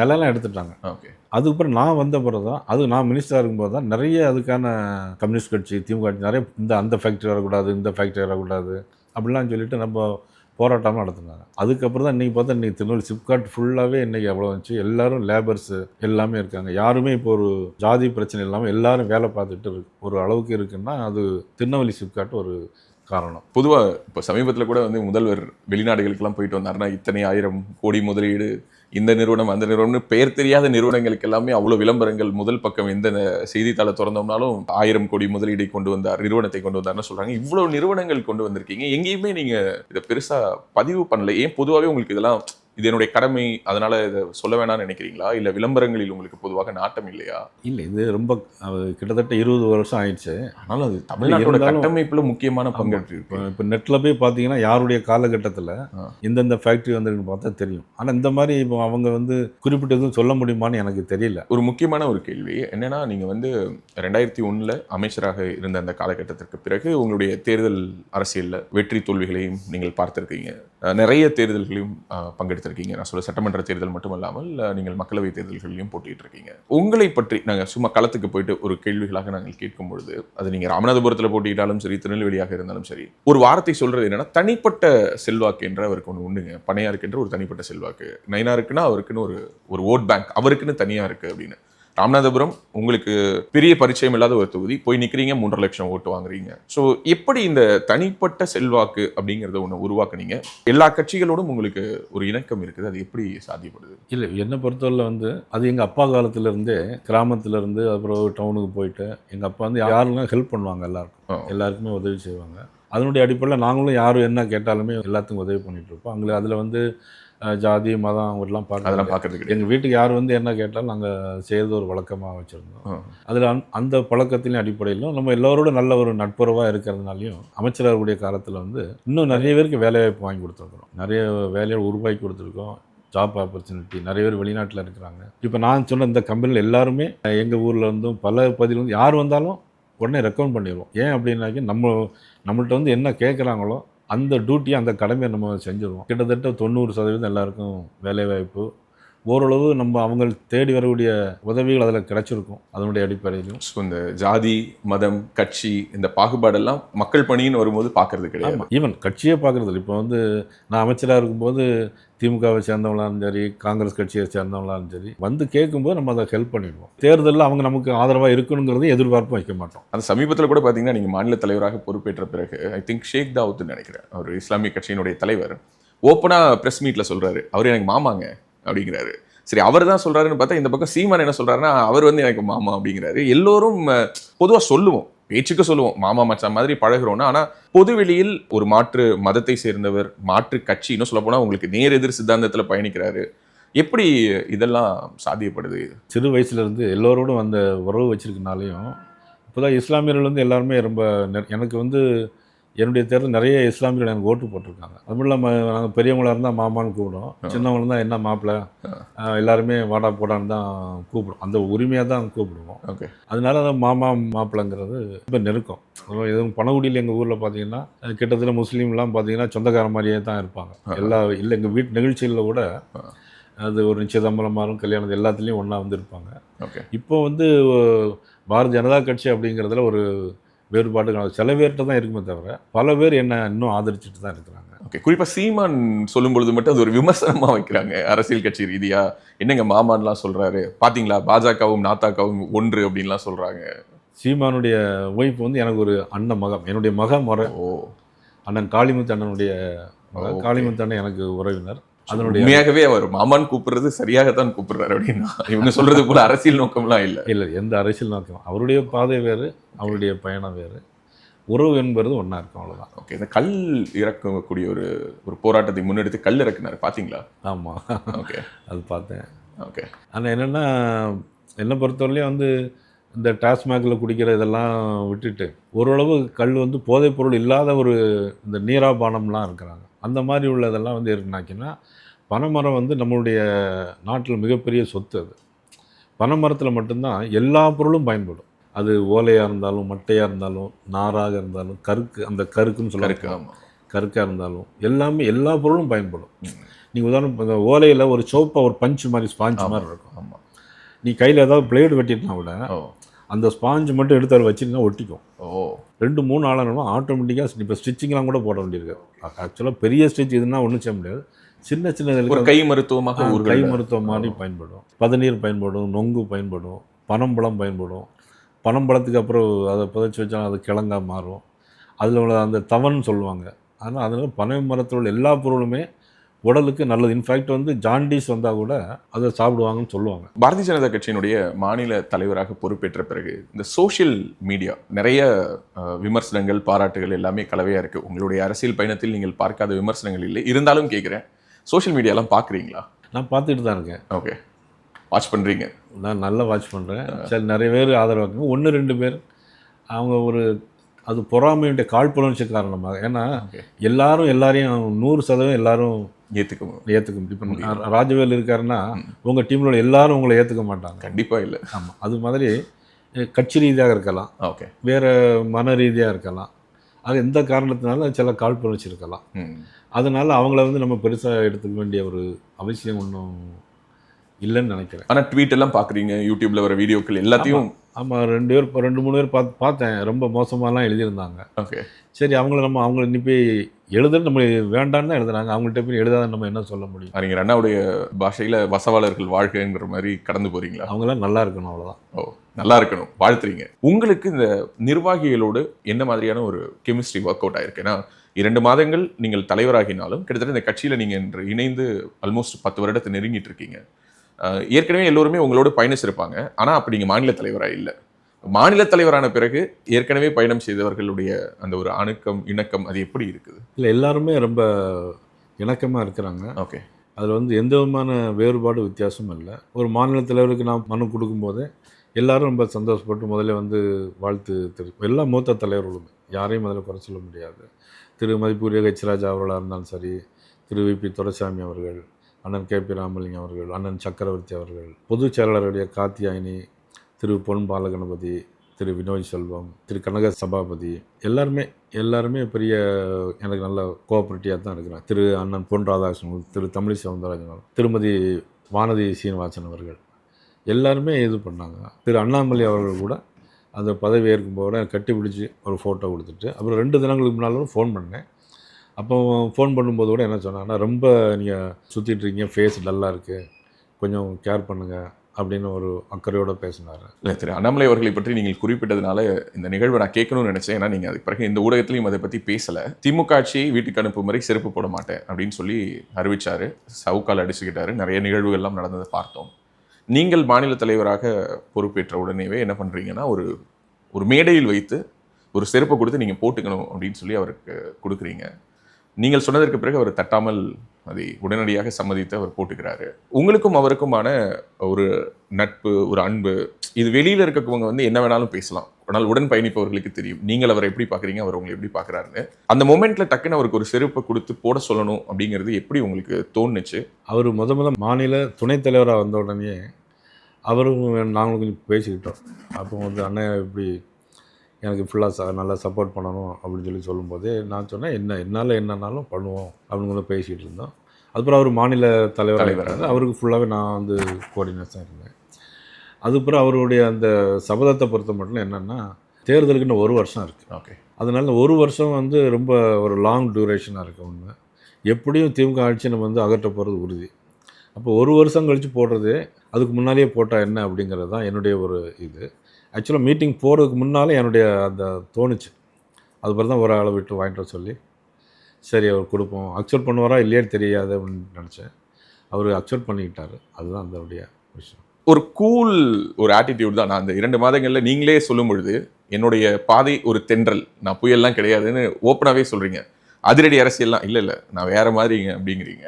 ஒரு விமர்சனமாக பொதுவாக அதிமுக பாஜக கூட்டணி அமைவதற்கு முன்பாகவே பாஜக மேல என்ன வச்சுட்டு இருந்தாங்க, நான் உட்படங்கிறத சேர்த்து சொல்லிடுறேன் சார். திமுக கூட்டணி பார்த்தீங்கன்னா ரொம்ப இணக்கமாக, அதை பொன் கொடுத்து பொன் எடுத்தா எப்படி இருப்பாங்களோ அந்த மாதிரி இவங்க வீட்டில் ஒரு ஃபங்க்ஷன்னா போறது வர்றது, இவங்க ஒரு மாநாடு நடத்துனா அவங்க போறது. ஆனால் பாஜக கூட்டணி அப்படி இல்லை. ஓகே, நிதர்சனமாக சொல்லணும்னா தேர்தல் நேரத்தில் ஒன்று சேருவது, தேர்தல் முடிந்தவுடன் பிரிந்து விடுவது அப்படிதான் இருந்துச்சு. திமுகவை பார்த்து நம்ம பொறாமையே பட்டோம். எப்படிங்க இந்த கூட்டணியை இவ்வளோ இன்டாக்டா எடுத்துட்டு போறாருன்னு. நீங்கள் வந்ததற்கு பிறகு அதை முற்றுமாக மாற்றி இருக்கீங்க. மாற்று கட்சி, குறிப்பாக சொல்லணும்னா கூட்டணி கட்சியை சேர்ந்த அவர்களுடைய குடும்ப விழாக்கள்ல கூட உங்களை அதிகமாக பார்க்க முடியுது. ஸோ இது உங்களுக்கு கொடுக்கப்பட்ட ஒரு வேலை திட்டமா? அதாவது இந்த கூட்டணியை ரொம்ப பலப்படுத்தணுங்க, அதை நீங்கள் செஞ்சே ஆகணுங்கிறதா உங்களுக்கு கொடுக்கப்பட்ட வேலை திட்டமா? இல்லை அப்படி ஒன்றும் இல்லை. எப்படின்னா அதிமுக வந்து பார்த்தீங்கன்னா நாங்கள் 30-40 வருஷமாக எல்லாருடையும் ஒன்றா பழகியிருக்கோம். அதில் போது எல்லாரோடையும் ஒரு இயற்கையான ஒரு இது இருக்குது. அதனால் நீங்கள் திருநெல்வேலியில் கல்யாண வீடுகளில் பார்த்தாக்கி இன்றைக்கும் நிறைய கல்யாண பத்திரிகையில் பார்த்தீங்கன்னா அதிமுக பத்திரிகையில் உங்கள் பேர், ஆமாம், கல்யாண பத்திரிகையில் ஏன் பேர் போட்டிருப்பான். இன்னும் சொல்லப்போனால் உங்கள்கிட்ட நான் நிறைய காட்டுறேன். திமுக கல்யாண பத்திரிகையிலே என் பேர்லாம் போட்டு திமுக நகர செயலர் அதில் அவங்களுக்கு போட்டிருப்பான். என்னென்னா அதுக்காக வேண்டி என்னென்னா அவங்க வந்து தேர்தல் நமக்கு ஆதரவாக வேலை பார்ப்பாங்க அப்படிங்கிறது இல்லை. நான் அப்படி எதிர்பார்க்குறதும் இல்லை. அவங்க ஒரு குடும்ப ரீதியாக ஒரு மரியாதை இருக்கனால அவங்க என் பேரில் போட்டிருக்காங்க. உதாரணம் பார்த்தீங்கன்னா உடுமலை ராதாகிருஷ்ணன் வீட்டுடைய நிகழ்ச்சிக்கு போகிறோம். அப்புறம் அதே வாரம் அடுத்த திரு பொள்ளாச்சி ஜெயராம் வீட்டுக்கு அண்ணன் வீட்டு கல்யாணத்துக்கு போகிறோம். அப்புறம் திருப்பூர் நாங்கள் இந்த தேசிய பேரணி நடக்கும்போது எல்லா அதிமுக எம்எல்ஏ எல்லோரும் வந்து பார்த்தாங்க. அதில் உள்ள திரு குணசேகர் முன்னாள் எம்எல்ஏ இப்போ இறந்துட்டார் சமீபத்தில். அவங்களாம் வந்து பார்த்துட்டு ஒரு 100-200 பேர் ஒட்டுமொத்தமாக வந்து வரும்போது எல்லோரும் சேர்ந்தே வர்றாங்க. இப்போ முந்தா நாள் கூட விழுப்புரம் போயிருந்தேன். சிவி சண்முகம் அவர்கள் வந்தாங்க, என்னை வந்து பார்த்தாங்க, நான் அவங்கள போய் பார்க்குறேன். இது நேச்சுரலாக உள்ளது. அதுமாதிரி சட்டமன்றத்தில் போயாச்சுனாக்கி திரு செல்வ பெருந்தை அவர்களும், எனக்கு இடது பக்கத்தில் பார்த்தீங்கன்னா திரு சிந்தனை செல்வன் அவர்களும் பேசும்போது அவங்களுடைய கருத்தை ஓங்கி நமக்கு எதிர்த்தான் பேசுவோம். உட்காந்துட்டு நாங்கள் எல்லாம் ஒன்றா பேசிக்குவோம். நாம் பேசும்போது அவருக்கு எதிராக எதிர்த்து பேசுவோம். ஆனால் உட்காந்துக்கு பிறகு இது பண்ணிக்குவோம். லாபியில் போகும்போது முதலமைச்சரே வந்தால் கூட நாங்கள் வந்து எழுந்திரிச்சு நின்று அவருக்குள்ள மரியாதை கொடுப்போம். அவர் நல்லா நின்று பேசிட்டு தான் போவாங்க. அந்த அளவு எல்லாரோடையும் ஒரு இது நட்பு வைக்கிறது தான் விஷயம். ஒரு நாகரிகமான அரசியல், அதாவது எதிர்கட்சி தான், எதிரி கட்சி கிடையாது அப்படின்ற ஒரு. ஆமாம், அவ்வளோதான். இதில் வந்து அவங்களுடைய கொள்கை, ஓகே, அவங்களுடைய தலைமை வேறு, நம்மளுடைய கொள்கை நம்மளுடைய தலைமை வேறு. ஓகே, அதை நினைப்போம். நம்ம தலைமைக்கும் நம்மளுக்கும் விசுவாசமாக இருக்கணும். ஓகே, களத்தில் சண்டை இருக்குது, ஆனால் அது வந்து ஒரு அநாகரிகமாக போகிறத நீங்கள் விரும்பலைன்னு எடுத்துக்கலாமா? எல்லாரும் என்கிட்ட பத்திரிகையில் கேட்டுட்டு இருக்காங்க, உங்கள் கூட்டணி அப்படி இருக்கே இப்படின்னு கேட்காங்க. ஆனால் இதே போய் பார்த்தீங்கன்னா முதலமைச்சர்கிட்ட ஒரு மீடியா ஒருத்தரும் ஒன்றும் கேட்கறதில்ல. உங்கள் கூட்டணி தொடருமா கேட்கறதில்ல. சமீபத்தில் கம்யூனிஸ்ட் கட்சிக்காரங்க பேசியிருக்காங்க. பேசிட்டு ஆட்சியை பற்றி குறை சொல்லியிருக்காங்க. விடுதலை சிறுத்தைகளுடைய மனசில் வந்து நமக்கு ஒரு மந்திரி பதவி வேணுமே அப்படிங்கிற ஆசையெல்லாம் இருக்குது. அவங்கள்ட்ட மந்திரி சபையில் பங்கு கேட்கணும் எண்ணம் அவங்களுக்கு இருக்குது. ஆனால் அதை இப்போ யாரும் நீங்கள் இத்தனை எம்எல்ஏ உங்களுக்கு கொடுப்பீங்களா, விடுதலை சிறுத்தைகள் எத்தனை எம்எல்ஏ கொடுக்க போகிறீங்க, யாருமே அதை பற்றி கேட்க மாட்டாங்களா. என் சந்தேகமே என்னென்னா, ஏன் மீடியாக்கள் ஒரு சைடே இருக்கிறாங்க, ஓகே, அவங்க சைடு போய் கேட்க மாட்டேங்கிறாங்களே. ஒருவேளை அவ்வளவு மீடியாவும் திமுக பக்கம் இருக்காங்களா அப்படிங்கிற ஒரு சந்தேகம் கூட எனக்கு. உங்களை நோக்கி அதிகமாக நீங்கள் போகக்கூடிய இடங்களில் எல்லாம் அடுத்து 2026 என்டிஏ கூட்டணி ஆட்சியா, அமைச்சரவையில் பங்கெடுப்பீங்களாங்கிற கேள்வி இது உங்களை தொடர்ந்து வந்துகிட்டே இருக்கு. இதுக்கு ஒரு தெளிவு கொடுத்துருங்களேன் சார். திரு அமித்ஷா அவர்கள் பேசிட்டாங்க. இதே கேள்வி வந்து அவங்க வந்து திமுகவட்டியோ விடுதலை சிறுத்தைகள்கிட்டயோ காங்கிரஸ் கட்சியுடைய தலைவர்கள்ட்டையோ யாரும் கேட்க மாட்டேங்கிறாங்க. அதுதான் எனக்கு ஒரு புரியாத புதிராக இருக்குது. ஏன்னா அவங்கள்ட்ட இந்த கேள்வி ஏன் கேட்க மாட்டேங்கிறான்னு தெரியல. அவங்களும் குறை சொல்கிறாங்க. உங்கள் மூலமாக நான் அவங்களுக்குலாம் மீடியாவுக்கு சொல்கிறது என்னென்னா, கேளுங்க, அங்கே போய் கேளுங்க, நீங்கள் எத்தனை சீட்டு கொடுப்பீங்க விடுதலை சிறு, 5 தானா இல்லை 10, இல்லை குறைப்பீங்களா, இல்லை குறைச்சா இல்லை மந்திரி பதவி கொடுப்பீங்களா, காங்கிரஸ் என்ன தான் சொல்லுது அப்படின்னு ஒருத்தரும் கேட்கவே மாட்டேங்கிறாங்க. எனக்கு என்ன பெரிய வருத்தம் அப்படின்னா, தினசரி பாலியல் வன்கொடுமை, இந்த நாள் கூட துப்பாக்கி எடுத்து சுட்டுருக்காங்க. இது வரைக்கும் அந்த மாதிரி கலாச்சாரம் தமிழ்நாட்டில் வந்தது கிடையாது. போதைப் பொருள் எல்லாமே இருக்குது. காங்கிரஸ் கட்சியோ விடுதலை சிறுத்தைகளோ கம்யூனிஸ்ட் கட்சியோ யாருமே அதை பற்றி ஒருத்தரும் கேட்கவே மாட்டேங்கிறாங்க. பேசுகிறதே இல்லை. இப்போ அவங்க வந்து நம்ம கூட்டணி இவ்வளோ தூரம் அக்கறையாக இருக்காங்கன்னா என்னை பொறுத்தவரை அவங்களுக்கு ஒரு பெரிய தோல்வி பயத்தில் இருக்கிறாங்க. இப்போ ஓகே, முடிவு பண்ணிட்டாங்க நீங்கள் தான் ஆட்சிக்கு வர போறீங்க. அதனால தான் உங்களை நோக்கி இந்த கேள்வி வருது. அதே தான். நீங்கள் மாநில தலைவராக அறிவிக்கப்பட்டதற்கு பிறகு அமித்ஷா அவர்களோடு சேர்ந்து நீங்களும் திரு எடப்பாடி பழனிசாமி அவர்களை போய் சந்திச்சிங்க. அவருடைய வீட்டுக்கு போயிருந்தீங்க, உணவு இருந்தீங்க, ஒரு டின்னர். அதெல்லாம் எனக்கு தெரிஞ்ச தமிழக அரசியல் சூடு பிடிக்க தொடங்கிய தருணம்னு அதை சொல்லலாம். அன்னைக்கு ஆரம்பித்த ஹீட் இன்னைக்கு வரைக்கும் குறையாமல் இருக்குது. திரு எடப்பாடி பழனிசாமி அவர்கள் உங்களுடைய நீண்ட நண்பர், முன்னாள் முதல்வர், எதிர்க்கட்சி தலைவர், என்ன சொன்னார், எப்படி ரிசீவ் பண்ணார், அதை பற்றி கொஞ்சம் சொல்ல முடியுமா? இல்லை, நாங்கள் போகும்போது முதல்ல திரு அமித்ஷா அவர்களுக்கு சால்வை போட்டு மரியாதை பண்ணாங்க. எனக்கும் சால்வை போட்டு ரொம்ப நாளைக்கு அப்புறம் வீட்டுக்கு வந்திருக்கீங்க அப்படின்னு சொல்லிட்டு எனக்கும் சால்வை போட்டாங்க. ஓகே. அப்போ நானும் அவங்களுக்கு சால்வை போட்டு உட்காந்து பேசிகிட்டு இருக்கும்போது நான் கொஞ்சம் ஸ்லோவாக சாப்பிட்டேன். அப்போ வந்து என்ன சொன்னாங்கன்னா, என்ன நீங்கள் எல்லா இடத்துலையும் ஹோட்டல் வச்சுருக்கீங்க, இவ்வளோ ஸ்லோவாக சாப்பிட்றீங்க அப்படின்னாரு. உடனே அவர் அமித்ஷாஜி கேட்டாங்க, என்ன சொல்கிறாங்க அப்படின்ட்டு. இல்லை அவருக்கு தமிழ்நாடு ஃபுல்லாக ஹோட்டல் இருக்குது அப்படின்னா. நான் சொன்னேன், அப்படிலாம் இல்லை, 2-3 ஹோட்டல் இருக்குது, 2-3 ஹோட்டல் இருக்குது அப்படின்னா. லேண்ட்ஸ் எல்லாம் உடனே அவர் வேலுமணி என்ன சொன்னார், நிறைய லேண்ட்ஸ் இருக்குன்னாரு. லேண்ட்ஸ் ஜமீன் என்ன சொன்னார். உடனே அவர் அமித்ஷா வெரி குட் அப்படின்னு சொல்லிட்டு இருந்தாங்க. அப்படி ஜாலியாக பேசிகிட்டு இருந்தோம். ஸோ இப்போது கூட்டணி அறிவிக்கப்பட்டதற்கு பிறகு ஒரு பதட்டம் திமுக தரப்பிடம் இருப்பதை நம்மால் உணர முடிகிறது. ஊடகங்கள் கேள்விகள் வைக்கிறாங்க. இந்த சூழலில் இதனுடைய ஒரு பீக் அப்படிங்கிற மாதிரி சொல்லணும்னா, இந்த முருகர் மாநாடை இந்து முன்னணி முன்னெடுக்கிறாங்க. பாரதிய ஜனதா கட்சியினுடைய மாநில தலைவராக நீங்கள் என்ன பண்ணுறீங்கன்னா, எல்லா ஆர்கனைசேஷன் டிஸ்ட்ரிக்ட்டுக்கும் போயிட்டு கூட்டம் போட்டு இந்த முருகர் மாநாட்டுக்கு வர வேண்டும், எப்படி வர வேண்டும், எப்படி அதற்கு தயார்படுத்த வேண்டும் என்று உங்களுடைய மாவட்ட தலைவர்களுக்கு இன்ஸ்ட்ரக்ஷன்ஸ் கொடுக்குறீங்க. அதோடு இல்லாமல் நீங்கள் ஒரு விரதமும் அறிவிச்சிருக்கீங்க. ஸோ என்னுடைய முதல் கேள்வி, ஏன் முருகர் மாநாடு? ரெண்டாவது கேள்வி, அதை ஏன் இப்போது நடத்துறீங்க? இந்த முருகர் மாநாடுங்கிறது வந்து இந்து முன்னணி சார்பாக நடைபெறுகிற மாநாடு. இது திரு யோகி ஆதித்யநாத் அவர்களும் வருவதாக இருக்கிறது. ஆந்திர துணை முதலமைச்சர் திரு பவன் கல்யாண் அவர்கள் கண்டிப்பாக வர்றாங்க. இந்த மாநாட்டில் பொறுத்தவரையில் என்னென்னா, ஒரு பக்தி மக்களுக்கு வேணும் அப்படிங்கிறது ஒன்று. இன்னொன்று, திருப்பரங்குன்ற மலையை பொறுத்த மட்டும் அது ஒரு சர்ச்சை வந்துச்சு. அந்த சர்ச்சைக்குள்ளே நான் போக விரும்பலை. ஆக என்னென்னா, எல்லாருக்கும் இது வந்து இந்துக்கள் பாரதிய ஜனதா கட்சி மட்டும்தான் கலந்துக்கிடணும் அப்படிங்கிறது என்னுடைய நோக்கம் இல்லை. இதில் வந்து எல்லாருமே முருக பக்தர்கள் எல்லாருமே கலந்து கொள்ள வேண்டும். அது எந்த கட்சியாக இருந்தாலும் கலந்து கொள்ள வேண்டும். நான் வந்து பிஜேபி ஆட்களை மட்டும்தான் நான் ரொம்ப சொல்ல முடியும். மற்றவங்களுக்கு வேண்டுகோள் தான் வைக்க முடியும். அதனால் நிறைய கலந்து கொண்டு நம்மளுடைய, ஏன்னா அரசாங்கம் ஏற்கனவே திமுக அரசாங்கம் ஏற்கனவே நடத்துனாங்க. இல்லை, அதுதான் கேட்க வந்தேன். அவங்க நடத்துனாங்க, இப்போ அதுக்கு போட்டியாக நீங்கள் நடத்துறீங்களான்னு கேட்குறேன். இல்லை, அதுக்கு போட்டியாக நாங்கள் நடத்தலை. இது வந்து போட்டின்னு சொல்ல முடியாது. இது வந்து எல்லாரையும் ஒருங்கிணைக்கணும் அப்படிங்கிறது தான். அது எந்த கட்சியாக இருந்தாலும். இதுக்காக தேர்தலுக்காகவா? இல்லை, தேர்தலுக்காக மட்டும் இல்லை, எல்லாருக்கும் அந்த உணர்வுகள் வேணும் அப்படிங்கிறது தான். பக்திங்கிறது வேணும். ஏன்னா பக்தியின் மூலமாக தான் இப்போ வந்து எல்லா மதத்துலேயுமே விரதம் இருக்குது. இப்போ நம்ம இஸ்லாமிய மதத்தை பார்த்தீங்கன்னா அதில் வந்து நோன்பு இருக்காங்க, 30 நாள் நோன்பு இருக்காங்க. அது பார்த்திங்கன்னா உடம்புக்கு நல்லது. அதே மாதிரி இப்போ நம்ம விரதம் இருக்கிறோன்னா, நம்ம ஒவ்வொரு காலகட்டத்தையும் திங்கக்கிழமை, செவ்வாய்க்கிழமை, பௌர்ணமி, அமாவாசையில் இருப்பாங்க. சில பேர் சனிக்கிழமை இருப்பாங்க. இப்போ வந்து இந்த 6 நாள் விரதம் இருந்தால் இன்னும் அது உடம்புக்கு நல்லது தான். உடம்புக்கு நல்லதுல ஆன்மீகத்தில் நம்மளுடைய எண்ணங்களும் சிந்தனைகளும் ஒரு நல்ல இதுக்கு வரணுங்கிறது தான். ஓகே, ஒரு 6 வேண்டுகோள்கள் மாதிரி வச்சுருக்கீங்க, வேண்டுதல்கள் இல்லையா? ஆமாம், அது முருகர்கிட்டே வேண்டுதலாக வச்சுருக்கீங்க. 6 அம்சம் கோரிக்கைகள், 6 வீடு. அது 6 கோரிக்கைகளாக வச்சு 6 வீடு முருகனும் அதை நிறைவேற்றி தரணுங்கிறது தான். ஓகே, சட்டம் ஒழுங்கு சீர்கேடு, பெண்கள் பாதுகாப்பு, போதை கலாச்சாரம்னு இது எல்லாத்தையும் அரசாங்கத்திடம் சொல்வதை விட முருகர்கிட்டே முறையிடலான்னு முடிவு பண்ணிட்டீங்களா? அதுதான் எங்களுக்கு முடியும். இப்போ அரசாங்கத்தை என்ன முறையிட்டாலும் எதுவுமே நடக்காது. அரசாங்கத்தை பொறுத்த மட்டும் அவங்க வந்து ஒரு தனி ராஜ்யமே நடத்துகிறாங்க. அவங்கள்ட்ட என்ன சொன்னாலும் அவங்க கேட்க போகிறதில்ல. அவங்கள்ட்ட அதனால் இறைவன்கிட்ட தான் முறையிடணுங்கிறதுனால முருகன்கிட்ட முறையிடணும். சேகர் பாபு, இந்து சமய அறநிலையத்துறை அமைச்சர், என்ன சொல்லியிருக்காருன்னா, இது வந்து சங்கிகளுடைய மாநாடு, இது பக்தர்கள் மாநாடு இல்லைன்னு சொல்லியிருக்கிறாரு. ஆராசா ஏன் இந்த மாநாடு இங்கே நடத்துகிறாங்க, இது குஜராத்தில் நடத்தலாமே அப்படின்னு சொல்லிட்டு ஆராசா, செல்வ பெருந்தகை போன்றவர்கள்லாம் கருத்து தெரிவிச்சிருக்காங்க. எப்படி பார்க்குறீங்க இந்த பொலிட்டிக்கல் கமெண்ட்ஸ் எல்லாத்தையும்? அதாவது தமிழ் கடவுள் முருகன், அழகின்ற சொல்லுக்கு முருகான்பான். தமிழ் கடவுள் முருகன், குறிஞ்சி நில கடவுளே முருகன் தான்.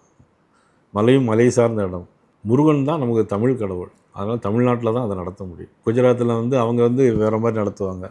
இவங்க வேணால் குஜராத்லேயும் உத்தரப்பிரதேசம் வேணாலும் வேறு ஏதாவது மாநாடு நடத்தலாம். இந்த முருகர் மாநாடு தொடர்பாக தமிழ்நாடு முழுவதும் இருக்கக்கூடிய மற்ற மாவட்ட தலைவர்களையும் உங்களை போல விரதம் இருக்க சொல்லியிருக்கீங்க. நீங்க விரதம் தொடங்கிட்டீங்களா? ஆமாம், நான் நேற்றிலிருந்து விரதம் தொடங்கிடுச்சு. பொதுமக்கள் இந்த மாநாட்டுக்கு, இப்போ நான் வந்து பாரதிய ஜனதா ஆதரவாளராக இல்லை, ஆனால் முருக பக்தர், ஆனால் இது அரசியல் மாநாடோங்கிற ஒரு எண்ணம் எனக்குள்ளார இருக்கு. அதை தாண்டி நான் இந்த மாநாட்டுக்கு ஏன் வரணும், அல்லது நான் வருவதற்காக நீங்கள் ஒரு அழைப்பு விடுக்கணும்னா என்ன சொல்லுவீங்க? மேடையில் நானே இருக்கிறதுக்கு வாய்ப்பு இல்லை. இது வந்து பக்தி சம்பந்தப்பட்டமான விஷயம். அங்கே 100க்கு 100% எந்த அரசியல் வார்த்தைகளும் கருத்துக்களும் எதுவுமே இருக்காது. முருகனுடைய சம்மந்தப்பட்ட விஷயங்கள், பக்தி, ஆன்மீகனுடைய சொற்பொழிவுகள், அதனுடைய கலாச்சார நடைமுறைகள் தான் இருக்குமே தவிர அங்கே அரசியல் நிச்சயமாகவே இருக்காது. அதனால எல்லாருமே வந்து அதில் கலந்து கொள்ளலாம். 2026 தேர்தல் இன்னும் ஒரு 7-8 மாதங்கள் இருக்குது. இருந்தாலும் கேட்குறேன், என்னுடைய இறுதி கேள்வியும் அதுதான். தமிழகம் முழுவதும் பயணிக்கிறீங்க, உங்களுக்கு ஒரு பல்ஸ் தெரியும் இல்லையா? மக்களுடைய மனநிலையை உணர்ந்திருப்பீங்க. 2026 தேர்தல் முடிவுகள் எப்படி இருக்கும்? இல்லை, நிச்சயமாக திமுக அரசாங்கத்திற்கு என்ன சொல்கிறது, ஆன்டி இன்கம்பன்சிங்கிறது ஒரு ஆக்சுவலாக ஒரு 5% 10% இருக்கலாம். யார் ரூல் பண்ணாலுமே ஒரு ஆன்டி இன்கம்பன்சிங்னு ஒன்று இருக்கும். ஆனால் இந்த கவர்மெண்ட்டை பொறுத்தவரை 20% மேலே ஆன்டி இன்கம்பன்சி இருக்குது. ஒன்று, தேர்தல் அறிக்கையில் நிறைய சொல்லியிருக்காங்க. ஆனால் சொன்னதெல்லாம் செஞ்சாங்களா அப்படின்னா 1 2 அங்கேயும் சொல்லிவிட்டு, இப்போ இந்த 1000 ரூபா கூட பார்த்தீங்கன்னா எல்லா கலெக்டரேட்லேயும் பார்த்தீங்கன்னா 1000 ரூபாய்க்கு பெண்கள் இன்னும் அலமோதிட்டு இருக்காங்க, மனு கொடுத்துட்ருக்காங்க. நிறைய பேருக்கு கிடைக்கிறதில்ல. அவங்க சொன்னதே முதல்ல வந்து எல்லா பெண்களுக்கும் தருவோம் அப்படின்னாங்க. அப்புறம் குடும்ப பெண்களுக்கு மட்டும்தான் கொடுப்பாங்கன்னாங்க. எல்லா பெண்களும் வேறு, குடும்ப பெண்கள் வேறுனா என்ன டெஃபனிஷன் வச்சுருக்காங்க அப்படிங்கிறது, அது அவங்க தான் அதை டெஃபனிஷன் விளக்கம் சொல்லணும். ஆக எல்லா இடங்கள்லையுமே இன்றைக்கி பார்த்திங்கன்னா கலைஞருக்கு பிறகு திரு மு.க. ஸ்டாலின் அவர்கள், திரு மு.க. ஸ்டாலினுக்கு அப்புறம் அவர் திரு உதயநிதி ஸ்டாலின் அவர்கள், அதுக்கப்புறம் பார்த்திங்கன்னா இப்போ வந்து கலைஞர் டிவியில் வந்து திரு இன்பநிதி அவர்கள், இப்போட லண்டன் அப்டேட் பண்ணிட்டீங்க. ஆமாம், லண்டன்லேருந்து படிச்சுட்டு வந்து இப்போ அவர் இப்போ தான் பொறுப்பு வந்து அவங்களுடைய தாயார் மதிப்புக்குரிய திரு கிருத்தியா அவர்கள் வந்து இன்றைக்கி பொறுப்பேற்று வச்சுருக்காங்க. ஏற்கனவே அங்கே திரு துர்காமா அவர்களுடைய அண்ணன் கார்த்திகேயன் ஏற்கனவே பொறுப்பில் இருக்காங்க. அவங்க ரூமே பாதி மறித்து வச்சுருக்காங்கன்னு சொல்கிறாங்க. அது தெரியல, அது அவங்களுடைய இஷ்யூ. பட் இதெல்லாம் வச்சு பார்க்கும்போது ஒன்று, இன்னொன்று இதற்கு அப்பாற்பட்டு ஒரு சென்டிமெண்ட் என்னென்னா, இதை நீங்கள் தைரியமாக எல்லாத்தையும் சொல்லலாம். நீங்கள் திமுக எப்பொழுதும் தொடர்ந்து ஜெயித்ததே கிடையாது. எப்போதாவது தான் ஜெயிக்கும். அண்ணன் காளிமுத்தனம் பேசுவார், எப்போதாவது ஜெயிக்கக்கூடிய தான் திமுக, எப்போதும் ஜெயிக்கக்கூடியது அண்ணா திமுக அப்படின்னு சொல்லிட்டு ஒரு வேர்டிங்ஸுக்காண்டி சொல்லுவார். அப்போ ஆனால் அதிமுக இருக்கும்போது கலைஞர் வந்தாங்க 89, 69க்கு அப்புறம் 89, அப்புறம் 91 அதிமுக, 96 அப்போ மைனாரிட்டி தான் இருந்தாங்க. அப்போ அவங்க கூட்டணியில் மந்திரி இதில் யாரும் 2006 சொல்கிறீங்க. ஆமாம், 2006. ஆமாம், 2011 அதிமுக. ஆமாம், 2016 அதிமுக. ஸோ வந்து டிஎம்கே என்றைக்கும் மக்கள் செல்வாக்கோட தொடர்ந்து ஜெயித்ததே கிடையாது. இது ஒரு சென்டிமெண்ட்டு. அதனால் நிச்சயமாக சென்டிமெண்ட் தொடருங்கிறீங்க. சென்டிமெண்ட் தொடரும். இன்னொன்று, திமுக பொதுக்குழு மதுரையில் ஒன்று போட்டிருக்காங்க, 1976 போட்டிருந்தாங்க. கிட்டத்தட்ட 12 வருஷம் அவங்க ஆட்சிக்கு வரல. ஓகே, இப்பவும் பொதுக்குழு அங்கே போட்டிருக்காங்க, வர மாட்டாங்க.